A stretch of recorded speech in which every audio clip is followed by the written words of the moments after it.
From the Gospel according to Mark.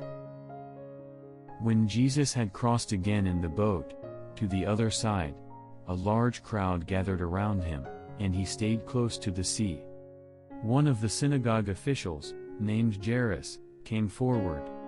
Seeing him, he fell at his feet and pleaded earnestly with him, saying, "My daughter is at the point of death. Please, come lay your hands on her, that she may get well and live." He went off with him, and a large crowd followed him. There was a woman afflicted with hemorrhages for 12 years. She had suffered greatly at the hands of many doctors, and had spent all that she had. Yet she was not helped but only grew worse. She had heard about Jesus and came up behind him in the crowd, and touched his cloak. She said, "If I but touch his clothes, I shall be cured." Immediately her flow of blood dried up. She felt in her body that she was healed of her affliction.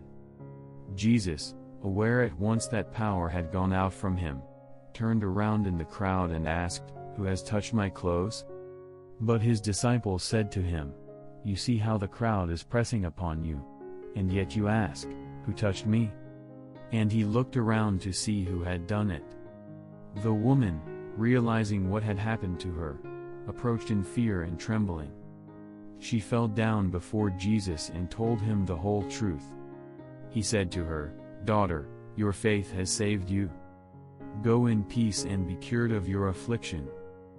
While he was still speaking, people from the synagogue official's house arrived and said, "Your daughter has died, why trouble the teacher any longer?"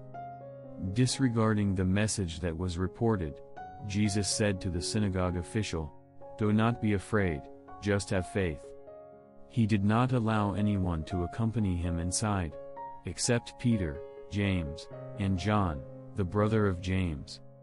When they arrived at the house of the synagogue official, he caught sight of a commotion, people weeping and wailing loudly. So he went in and said to them, "Why this commotion and weeping? The child is not dead but asleep."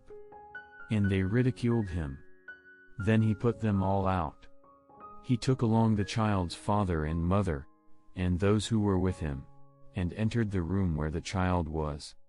He took the child by the hand and said to her, "Talita cum," which means, "Little girl, I say to you, arise." The girl, a child of 12, arose immediately and walked around. At that they were utterly astounded. He gave strict orders that no one should know this, and said that she should be given something to eat.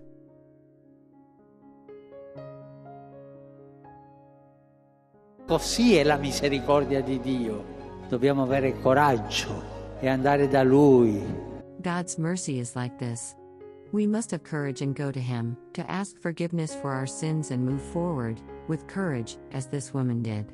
Then, salvation assumes multiple connotations. Firstly, it restores health to the woman, then it frees her from social and religious discrimination. Moreover, it implements the hope that she carried in her heart, eliminating her fears and her despair. Finally, it allows her to return to the community, freeing her from the necessity of acting secretly.